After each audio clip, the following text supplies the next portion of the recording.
Hare Krishna, Charanacham. That we will start the class, if it's okay.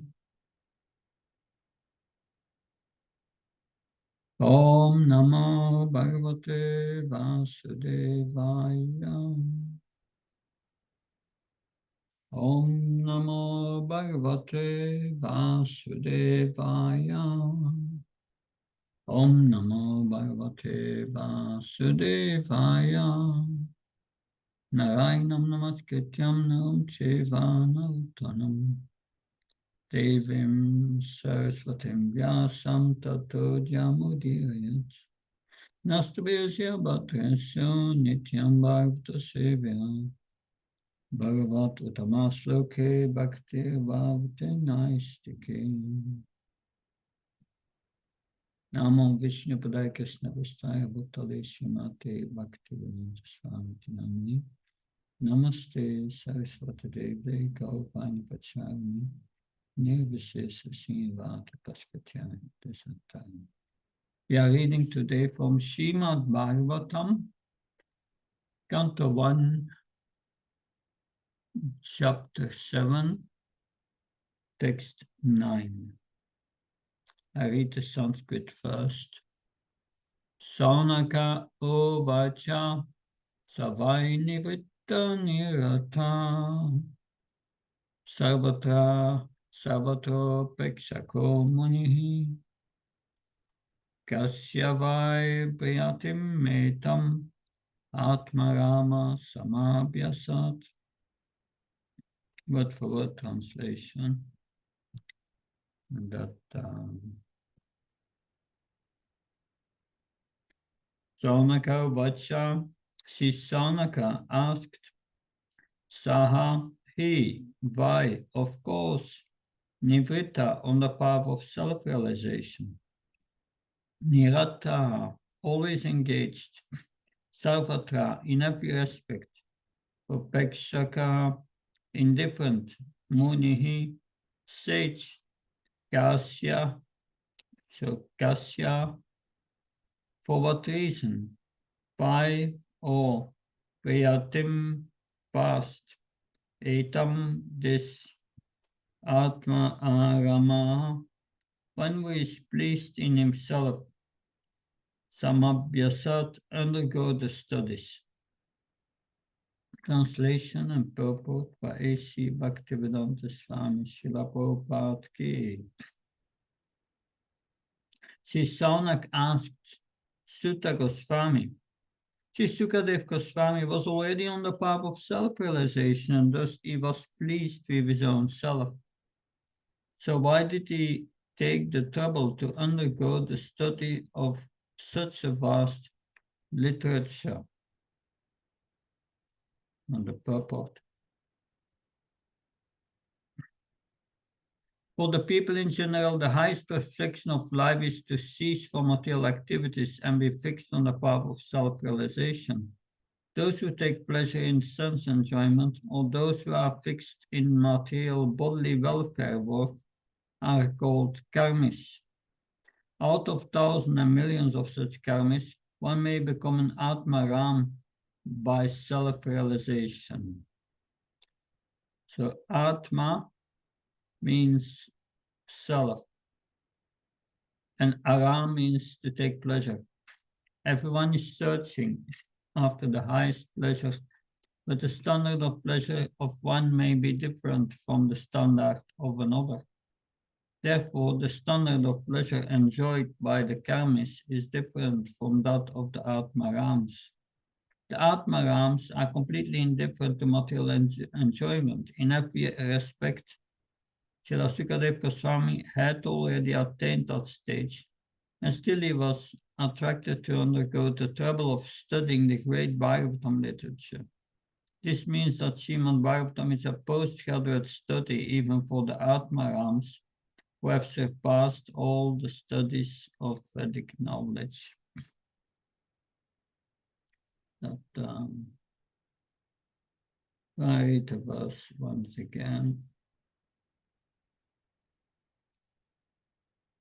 Saunaka Vacha Savai Nivitta Nirata Sarvatra Pekshako Muni Kasya vai priyatim etam atmarama samabhyasat. Sisonika asked Sutta Goswami.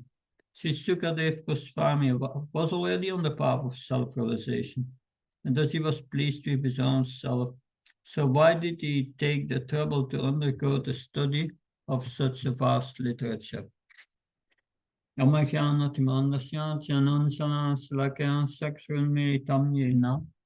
Tasmai Shri Gurave Namah. Shri Chaitanya Manobishtam Sthapitam Yena Bhutaleshvam Rupkadamyam Dadanti Svaparamtikam Vandeham Shri Shri Yuda Padakalam Shri Gum Vaishnavam Sha Shri Rupam Jagajatam Saganaragatam Fitam Tam Sajivam Sadvaitam Savadutam Parisana Saitam Shri Krishna Chaitanya Devam Shri Radha Krishna Padam Saganalita Shivshakam Vitamsha He Krishna Karuna Sinodina Bandhajat Pote Gopesha Kopka Kanta Radha Gandhanamistite Stapta Kansana Gauri Radhe Vrindavaneshvara Vishabhana Sita Devi Pranamama Hari Priya Vankha Kalpa Visha Kripa Sundre Visha Patnam Pavanabhyo Vaishyabhyo Namo Jaya Shri Krishna Chaitanya Prabhu Nityananda Shri Advaita Gadadhar Shivasa Gaura Bhaktavinda Hare Krishna Krishna Krishna Hare Hare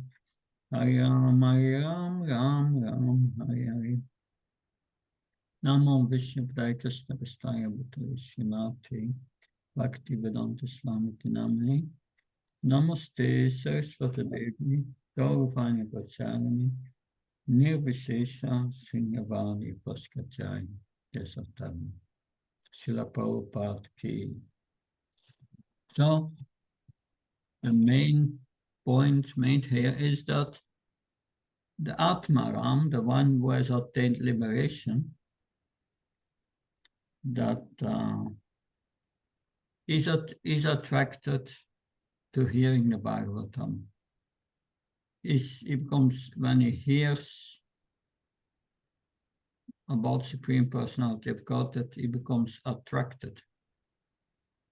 That it means that becoming an Atmaram is not the goal of life. The goal of life is beyond being peaceful. That because in the Bhagavad Gita, the second chapter, Krishna says, one who is not connected with the Supreme in Krishna consciousness, one who is not in Krishna consciousness, he cannot have transcendental intelligence, nor a steady mind. And these two things are required to get peace. And there can be no happiness without peace.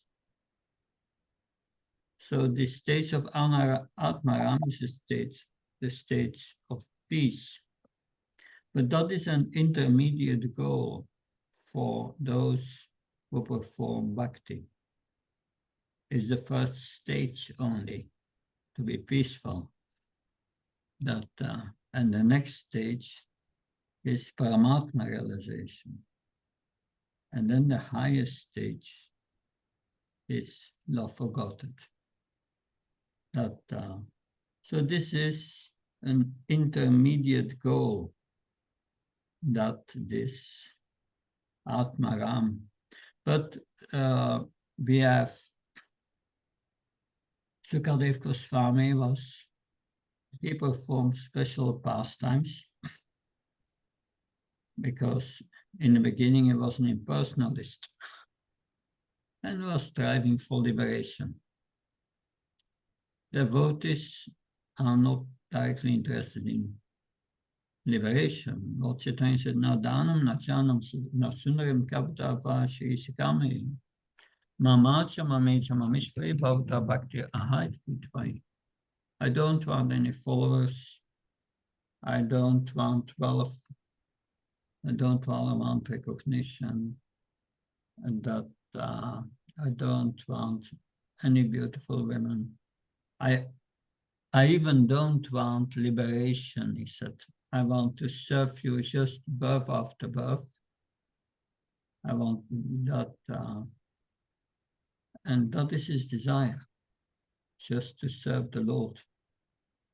That so he does not want liberation, but for a devotee who develops love of Krishna is far beyond liberation. He surpassed that stage. But Sukadev Goswami is a special case. He, because in the Goloka Vrindavan, there is the favorite parrot, the pet parrot of Srimati Radharani.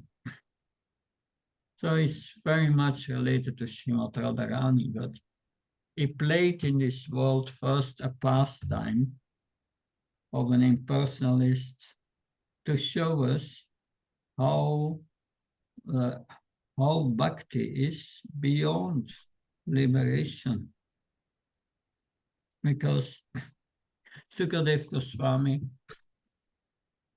he did not want to come out of the womb of his mother, because he was afraid, by Krishna's grace in the womb, he was conscious and he was afraid, if I come out of the womb, then I will become entangled in this illusory energy again. That he didn't want to come out. He stayed there for many years in the womb. And Lord Krishna had to come to speak to him in the womb and promise him, if you come out, then you will not be affected by the illusory energy. You will remain liberated. And then he agreed to come out of the womb after 16 years. I don't know that 16 years. Anyway, special case. But then he came out of the womb and he was right away, he was running to the forest, and his father, Vyasadeva, was walking after him and was calling, my son, but only the echo of the trees responded. But Srila Vyasadeva made a plan to get him again into the ashram. That because he knew his son was liberated, and if he would hear the verses of the Bhagavatam, then he would be attracted. So he made a plan. A plan is a little like you have a small yellow canary bird in a cage, and the bird has escaped from the cage and is somewhere in the room. How to get it back into the cage? That well, the system to get it back into the cage, you take every day some seeds and put it from a distance of the cage, and the bird comes and eats the grains and goes then again in the corner of the room. And next day you put the seeds a little closer to the cage. So every day a little closer to the cage. And after 5-6 days, you put the seeds into the cage. And then the bird goes into the cage to eat the seeds, and you close the cage. So that's the methodology to get the canary bird again into the cage. And Srila Vyasadeva, he applied the same method. He sent out his disciples to the forest to recite verses about Krishna, that like Tavagatamritam Tapta Jivanam Kavibiriditam Kansampaham Shravanamangalam Shimatatam Puri Chinnati Yebu Vidachanam.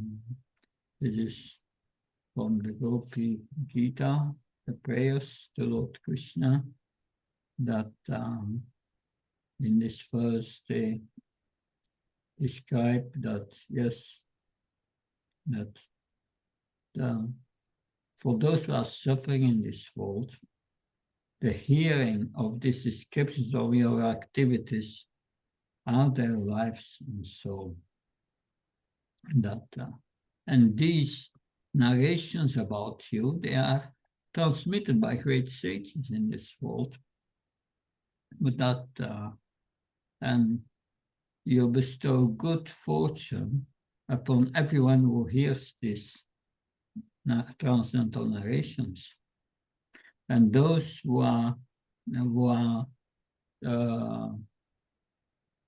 spreading these narrations about you, who spread the message of the Supreme Personality of Godhead, are the most magnificent persons that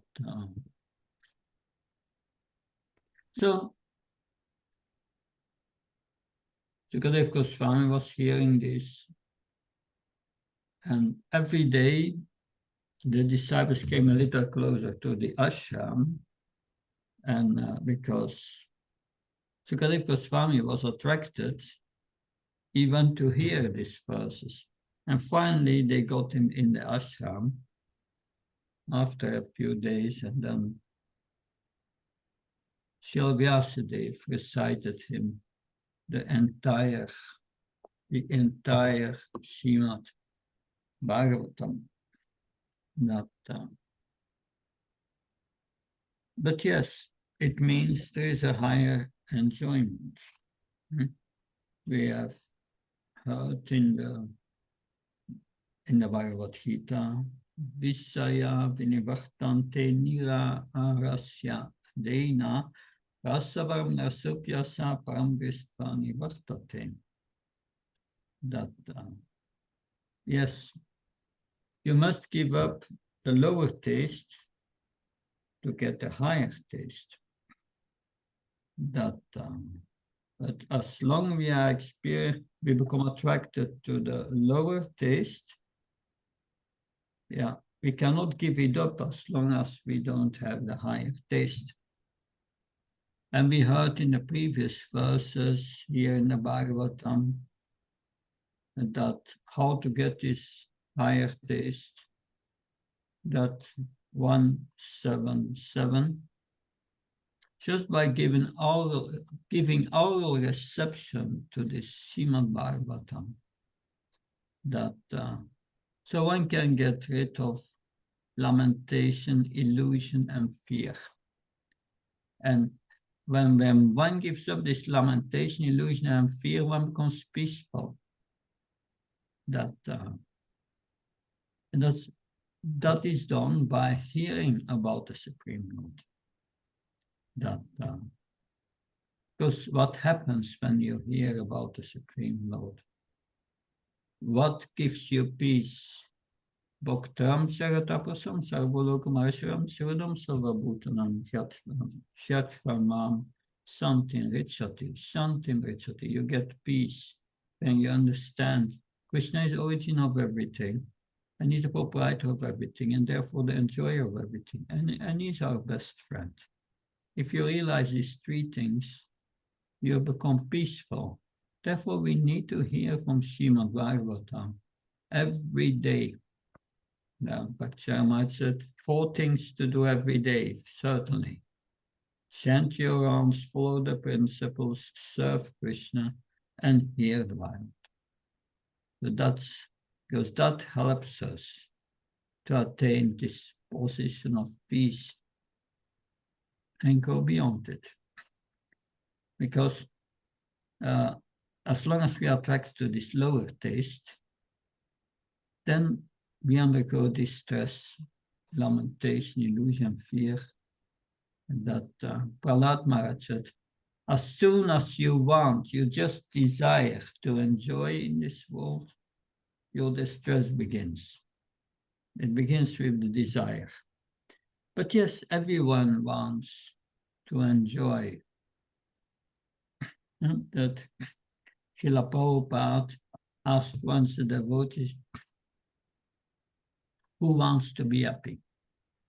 And the devotees were thinking, maybe that's a tricky question, and nobody answered. And then Srila Prabhupada asked it. He asked it a second time, that who wants to be happy? And nobody replied. And he asked it a third time, and then one devotee, hesitating, raised his hands and said to Prabhupada, "Oh, Prabhupada, I want to be happy." Because that was the question was Srila Prabhupada was asking, who wants to be happy? And then Srila Prabhupada said, one normal person.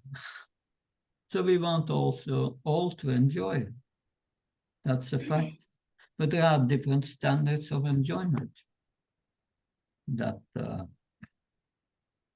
because material enjoyment will never give you satisfaction. That's the failure of the material energy. That it will never give you satisfaction. Duspurana. That it's like trying to put out a fire by putting ghee on it. It never happens. That's the failure of the material energy. That you will always get frustration. But then there are different standards of enjoyment. There is the enjoyment of the Atmarams. They become peaceful. And that peaceful is very pleasurable. That supreme peace, transcendental peace. And that. But this is not the purpose of life, to be peaceful. To get the purpose of life is not to realize I'm not his body. Purpose of life is to realize who you are. So we have to go beyond this peace to get a higher enjoyment. And the highest spiritual enjoyment is devotional service. And that is explained by Sutta Goswami already in the beginning of the Bhagavatam. Savai Pumsa Prodamo Yato Bhakti Height Kapatiyata Yatma Subhashidati. The highest occupational duty of living entities is to engage in unalloyed devotional service to the Supreme Lord and to get that peace and go beyond it, it must have two qualities. Ahaitu kapatiyata. So without interruption and without any other motivation than to please Krishna. Then yayatma suprashidati. Then it will give great pleasure to the spirit soul, to the Atma. But how to come to that higher pleasure? Because you must have this param dristvani vartante, higher pleasure to give up the lower.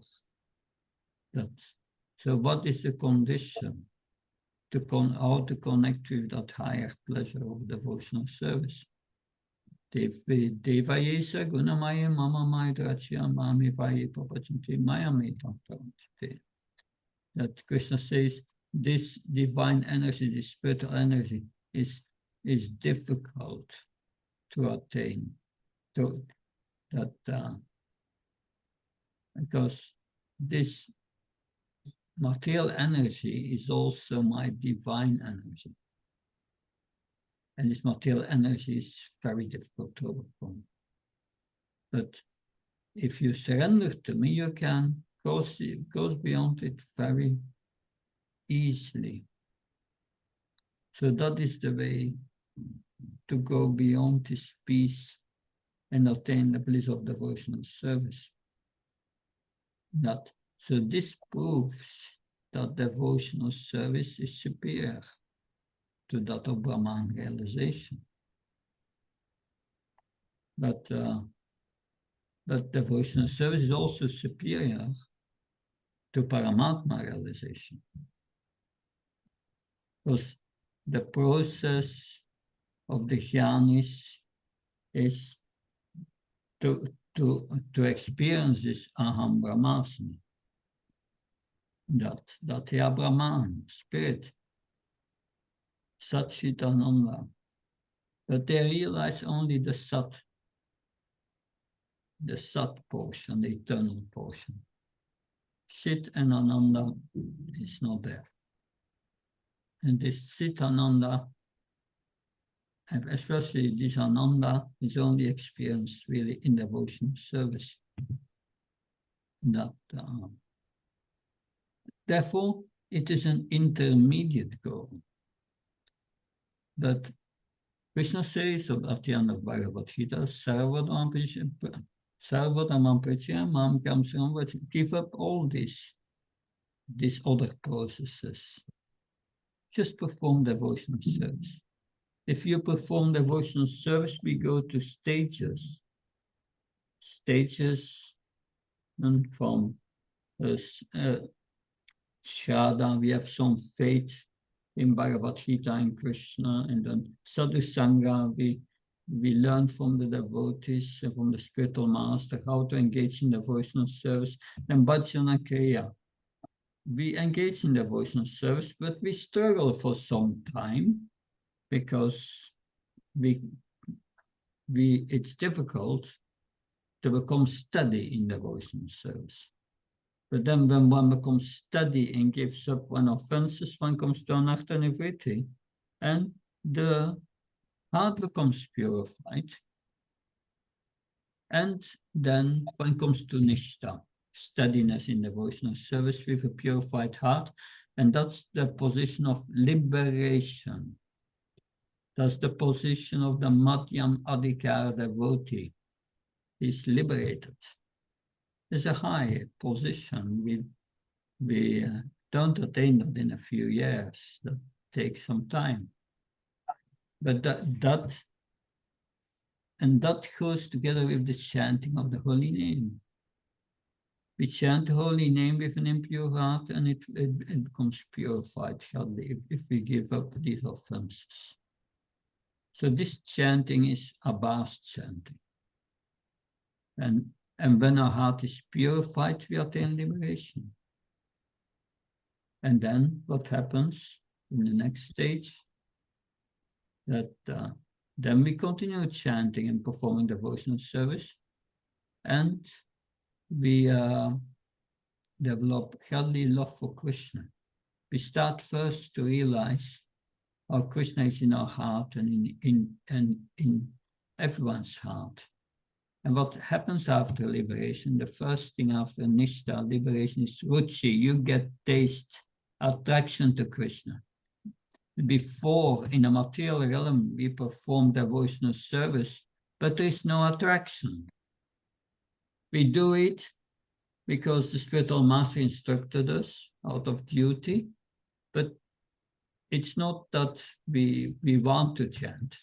But then when you come after liberation, that's what you want, chanting. That you become greatly attracted to Krishna. It means Krishna is his holy name. You become greatly attracted to the holy name. And you want to chant. That's the only thing you want to do. Serving Krishna, chanting, performing all forms of devotional service, one or more of all. But you become attracted to that. That's ruchi. And then you start to realize that Krishna is in the heart of everyone. Factually, the stimuli that brings us to that point is following the instructions of the spiritual master. Our relationship with the spiritual master is that we follow the instructions of the spiritual master. The instructions he gives us on behalf of the Guru Parampara. So, Tatvinepanapadne Pariprashana Sevya Protection Tehyam Gyanastat Production. We approach the spiritual master submissively, we render service unto him. All the service we do on behalf of the spiritual master as an assistant. And we inquire from him about spiritual life. We read Prabhupada's books to get answers. And if we do that, what happens? Hyat vana puarmaham ye evan yasyasi pandava yena bhutani asheshani drakshasya maturatomai. Then our illusion is going away. And then you start to understand that all living entities are part of the Supreme Lord. And that they belong to Krishna. Krishna is in their heart. And you start to see Krishna in your heart and in the heart of others, spontaneously. That awareness is given to you from within the heart by Krishna. If we become after liberation, then we have that realization. We start to see Krishna everywhere and in our heart and in everyone's hearts. And then Ashakti takes place. Then you think of Krishna in your heart always and see, and Krishna reveals himself in your heart.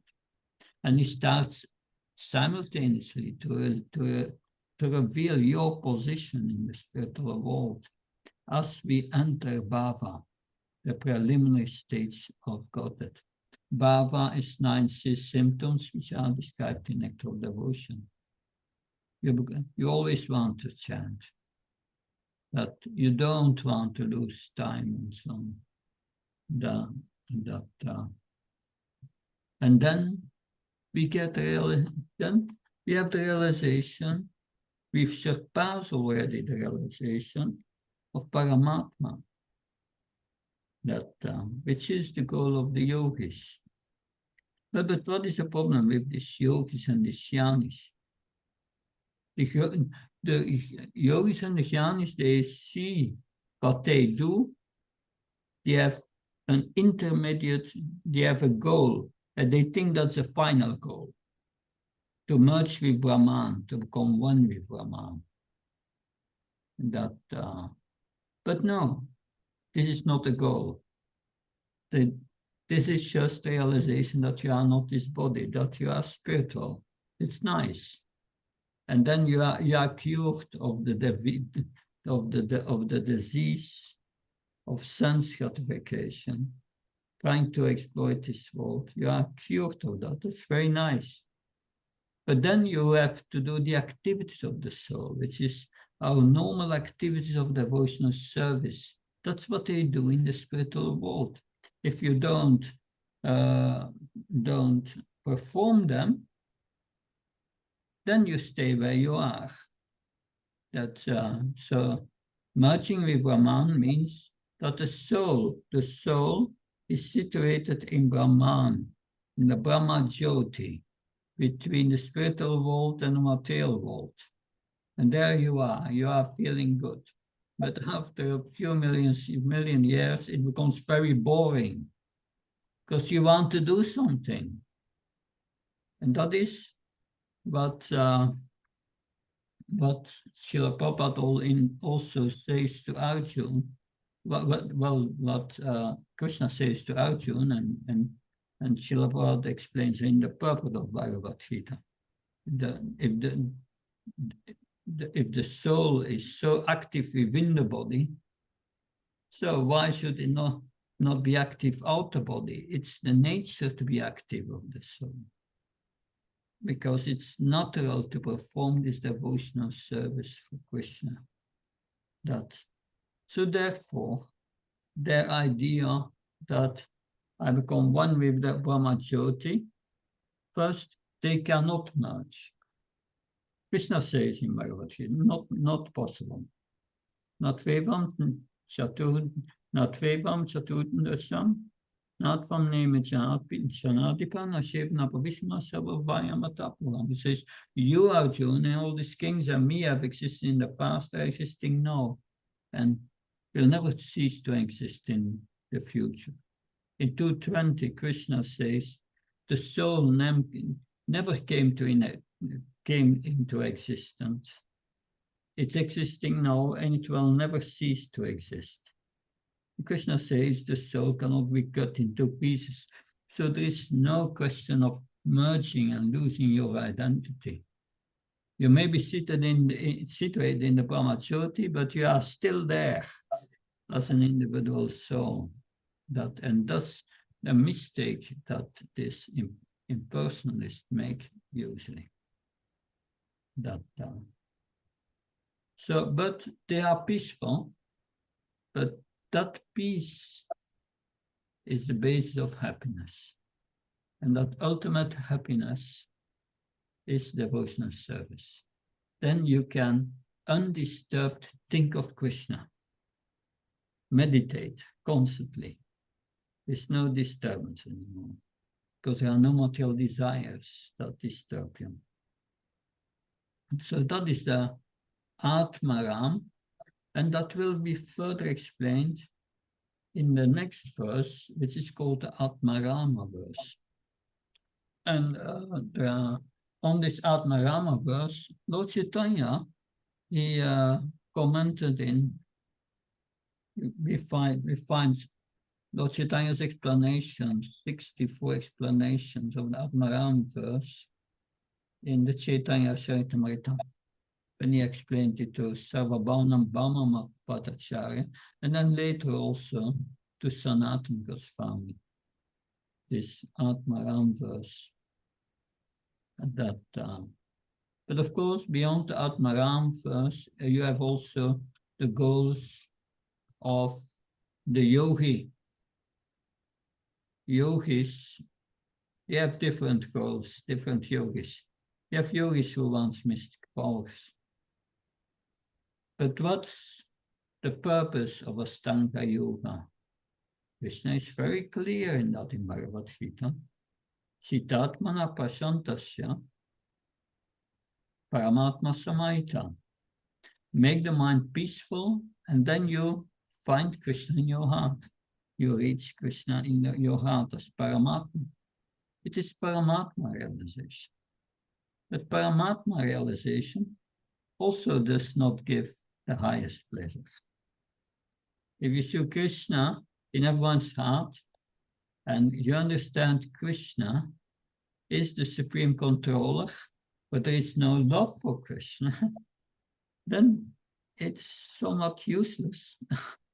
Because you know that Krishna is a controller of material nature situated in everyone's heart. Krishna says in Bhagavad Gita that, I'm Mayadakshina Prakati, I'm the controller of material nature as a super soul. I'm doing it. And that's a nice realization. But then beyond, you have to go beyond that and develop your love for Krishna. And a devotee, he comes to that stage of seeing Krishna in everyone's heart, and he starts to love Krishna and goes beyond it. And that becomes bhava. And when that matures and becomes more condensed, is prema.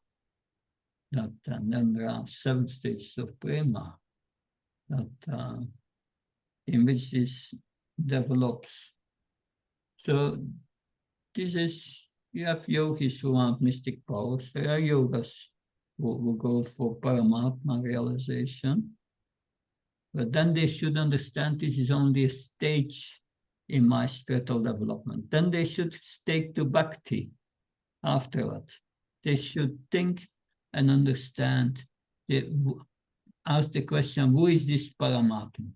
This Paramatma is an expansion of Krishna. then they should develop their love for Krishna.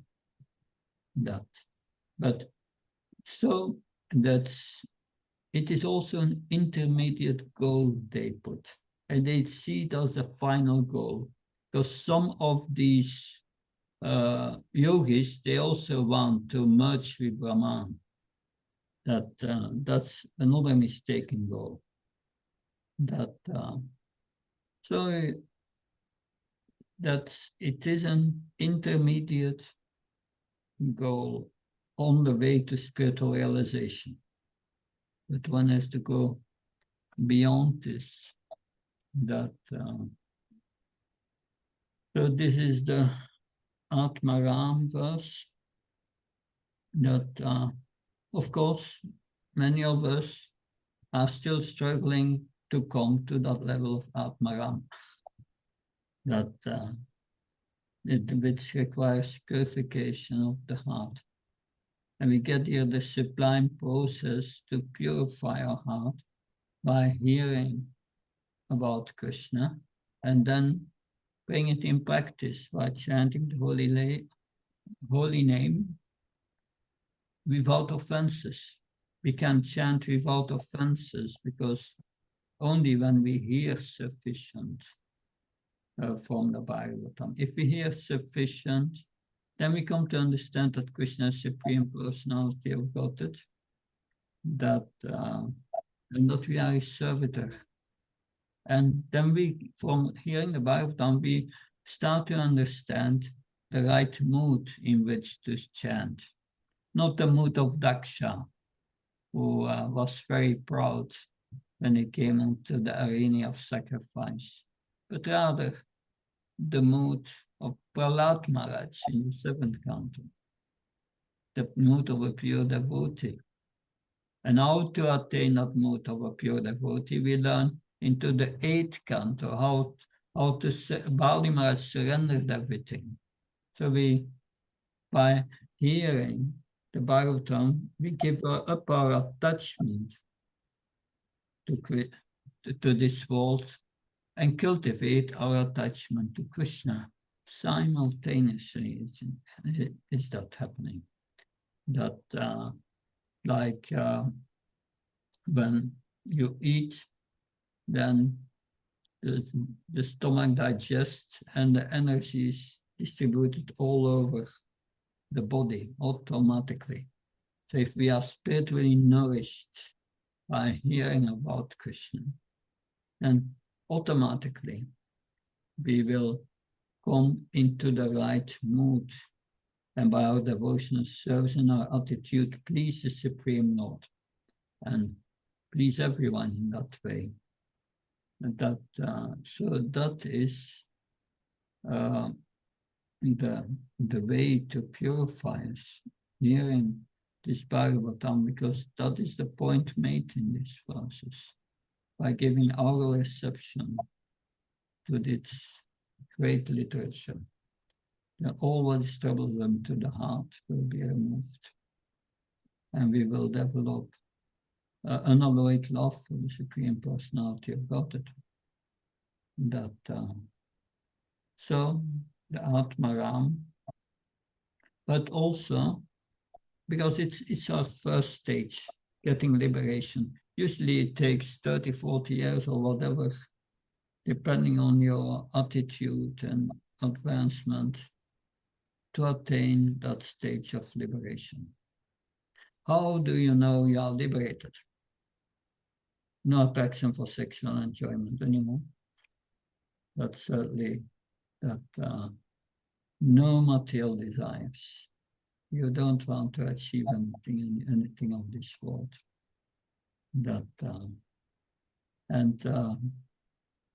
This attraction for Krishna grows in the heart. The more we become attracted to Krishna, the more we advance. Therefore, to come to that point, we need to hear from and associate with advanced devotees and serve them. The development of this service attitude is very important. Therefore, there are also ashrams that ashrams to come to that point. The brahmachari ashram, the duties of the brahmachari they are described in the 7th canto, in chapter 12, I think. Chapter 12. Just a moment. And the verse, Go Kuli.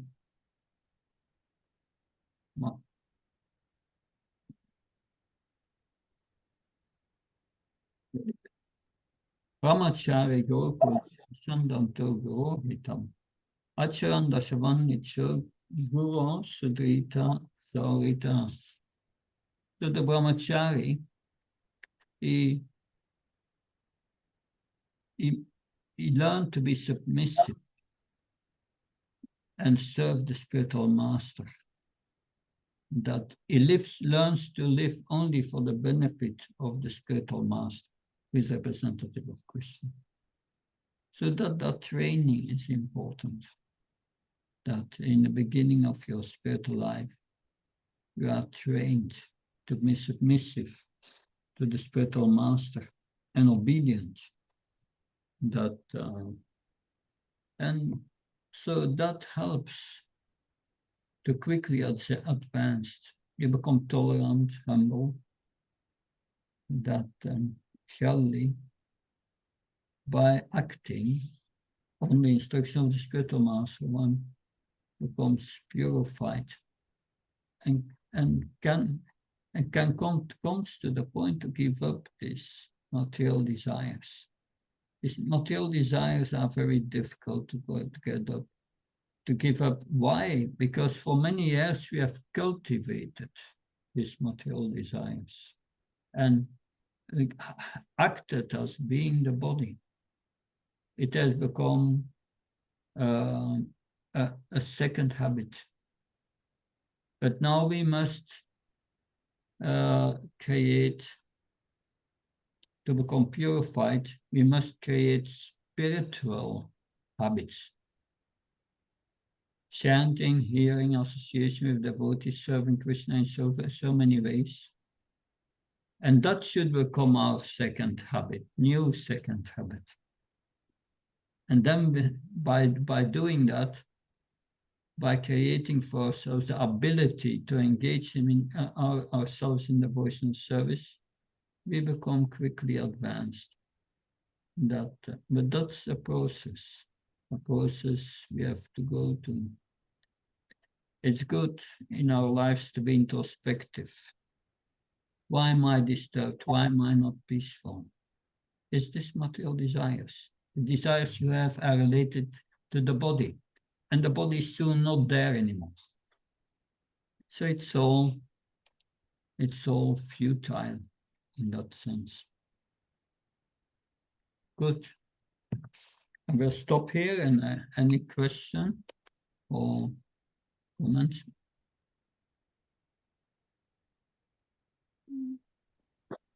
Hare Krishna Maharaj, thank you for the class. So I was wondering, so does knowledge, jnana come first, or bhakti, or is it simultaneous? Thank you for that question in the beginning. We hear from the spiritual master, and we get jnana, theoretical knowledge in the beginning. But then we have to understand the practical value, how to use the knowledge in devotional service, how to practice it. And what happens then? Vasudev Bharati Bhakti Yoga Payochita Yanyasya Tiparachyam Jnanam Sayata Haitukam. By rendering devotional service unto the personality of Godhead, Krishna, one immediately acquires causeless knowledge and detachment from the world. So when you engage then in devotional service based on that knowledge, on that theoretical knowledge, but you bring it in practice by devotional service in the appropriate way as instructed by the spiritual master. Then naturally in your heart, you will get detachment, real detachment, and knowledge. And that knowledge is realized knowledge. Realized knowledge means you become detached of this material world and you become attached to Krishna. So by performance of devotional service, Krishna gives you knowledge, realized knowledge within the heart. Spiritual master gives you the same knowledge, but still you have to realize it by the practice of devotional service. In other words, the real spiritual knowledge is given by Krishna to you to the heart if you perform devotional service. Tesam satyuktam bhatsampit guptam dadami buddhiyogam yena mama piyantati. I serve Krishna with little love. Krishna says, dadami buddhiyogam, I give you this realized knowledge. Vijnan he gives. That the jnana we get from the spiritual master. But then we have to practice it. Then it becomes vijnana within the heart. Krishna gives realization. Desham evanagampatam amakjana chamtamanas chamatma bhavstu jnana dipana bhashuti. With the torchlight of knowledge, Krishna says, I go within the heart and give you realization. So theoretical knowledge is different from spiritual knowledge. Say again the first thing you said. Can you repeat it? The theoretical knowledge is different from spiritual knowledge? The theoretical knowledge is also transcendental knowledge, but still that transcendental knowledge we must realize through devotional service. And then it becomes vijnana, realized devotional service, because you give up your desires in this world and you become healthy, peaceful, and attached to Krishna. And that's the realization you get. And that realization is given by Krishna in the heart if we follow the instructions of the spiritual master nicely. By that, Krishna is pleased. That's the essence. Yeah, I understand. Thank you. Thank you. Thank you. So any other question? Yes. Kelly Mataji. Is it on? It's on. Oh, okay. Hi, Yeah. Krishna Maharaj. Thank you for the class. Some really nice points. I guess I have a couple, but maybe we'll just start with, can I see, so maybe in the beginning stages, we might be doing sadhana for our own steadiness, to try to become steady, or to try to be not affected by material things, or to try to control senses, these things. So how do we go from that kind of stage to actually doing sadhana practices for Krishna? Like, what are some practical things we can implement into our sadhana practice and meditate on, so that we're doing it to actually out of love for Krishna, rather than just to kind of like subdue the mind or feel, like not affected by material things? Very important in that process is your heart may be still pure, but you must do your devotion. You must do your devotional service with the attitude only to please Krishna and nothing wanting in return.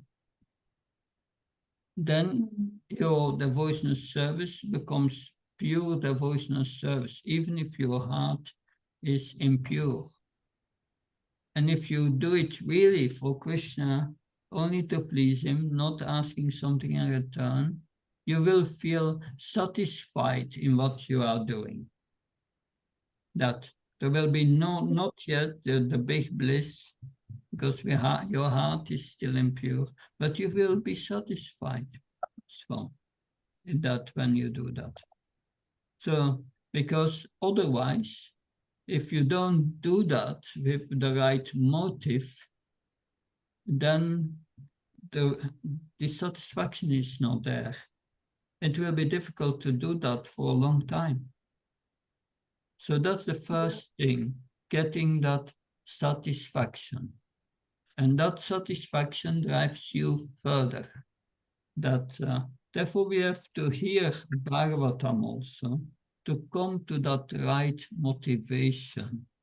That motivation must be dominant in your life.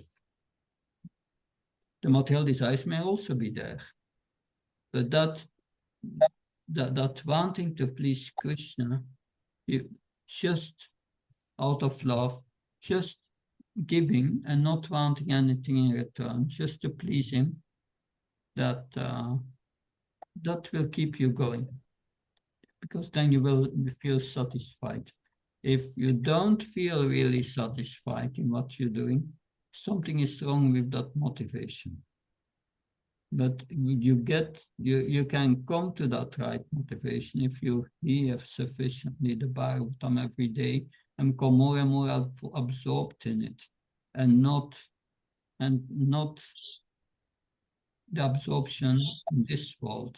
If you absorb in the problems of this world and of everything that's going on, and then we perform devotional service and our mind is not really there, that's a problem. Then it becomes very difficult, because the material energy is very, very demanding, very difficult to overcome. Therefore, to do that, if one is in that case, one must remain in the association of devotees, that best advanced devotees, and remain in their association, serving that, and that will push you forward. No problem. That I was traveling 15 years with Polar Anonymous, a few years, a few months every year, 3-4 months, some years. And that pushed me forward. That I got that satisfaction in my devotional service by their association. So that is what I can say from my little experience. Does that help? Yeah, that's very helpful. Thank you. I think definitely the shelter of the Bhagavatam has been helpful, but I like this point that you're making also about having this introspection, trying to understand like how, yeah, I guess how we feel like to feel satisfied within devotional service, but how can we tell if it's just kind of, maybe I'm feeling frustrated about something in service, and how can I tell if I'm just being kind of pushed to see if I'll continue to do the devotional service, though there's like this frustration coming in, does that make sense? Yeah. That, certainly, that pressure is always there. It looks like being in a cooking pressure sometimes. Anyway, but we have to go through that and take shelter of the Bhagavatam and the devotees. Good. Thank you. Anything else? Good. Then. Thank you very much. Maharaj, one question if you have time. Yes, Purnashanapam. Yes, thank you. Thank you very much, Maharaj, for wonderful class and giving different stages. So, Maharaj, in initial stages of our devotional service, we are very enthusiastic to do many things. But as year pass, there is some kind of lethargy comes, or the motivation is not there. So, Maharaj, what are the practical ways we can continue, or are there any better ways where we can again become more enthusiastic, like when we first join, like initial neophyte devotee? There are so many new things, so we are very excited and we see a lot of reciprocation from Krishna. But as year pass, we don't see much. Yeah, it's why does this happen? There may be different reasons. That one reason is offensive behavior,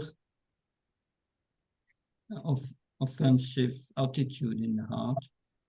Another may be that it's the 9th offense of the holy name.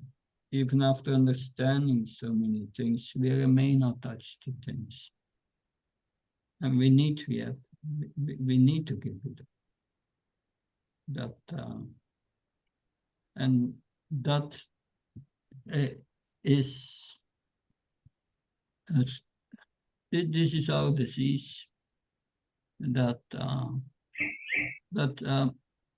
for this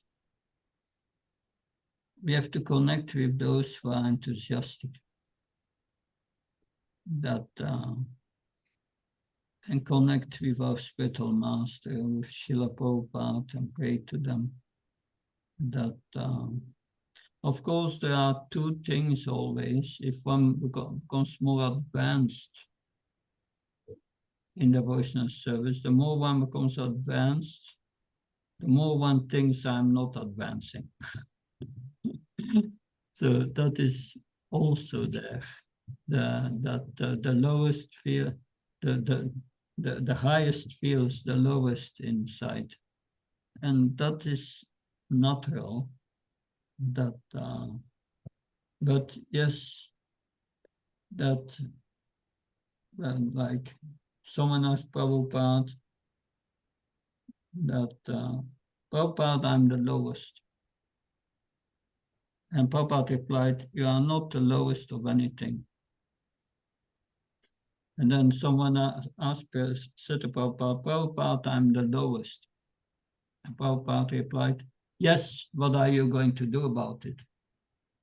So that is solely applicable to us. What are we going to do about it? You hear this Bhagavatam, you have to be introspective and hear all these points that are being made. And now it's up to us. How am I going to apply this in my life? If we don't ask that question and think, oh, it was a nice class, but further on, there's no introspection of how to bring this in practice, then it will not help so much. So therefore, we have to hear with attention and apply it. That so there can be many reasons why that is happening. That I got also a devotee. He came in the 90s. He was a Sankirtan leader, but then he lost completely taste. He lost his taste, gave up everything, went to work. But then 5-6 years ago he came back, and now he's a temple president of an important temple. So sometimes, because of offenses in the past, we have to go to that. But Krishna will never let you go. Name Bhaktya Pranashati. My devotee will never perish, Krishna says. That so we have to go through our situation and try our best to make further progress, and don't take the mind so serious.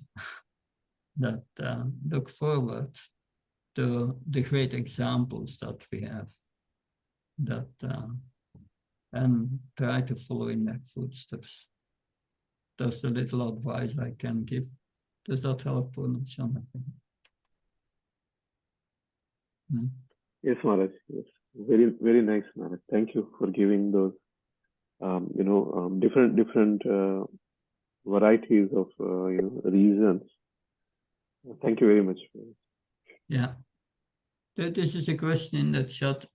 I wake up at 5:30, I brush my teeth, wash my face, and then put tilak and chant 21 rounds. Then after I'm back home, then bath and have breakfast, I do another 21 rounds, then evening 21 rounds. Is this okay? That chanting, Yeah. chanting alone is not sufficient. You have to hear the Bhagavatam and Bhagavad Gita every day. Because by hearing Bhagavad Gita and Bhagavatam, that your Sambandha Jnana will develop, your relationship with Krishna. You will understand Krishna more deeply and your situation as a devotee and your relationship. So that it's better to chant less and hear more, bring it more in balance. But if you do that, chanting all these rounds, and you are not hearing the Bhagavatam and Bhagavad Gita, then the quality of your chanting will not be, usually not be good. So you have to do both. That is important. I hope this helps.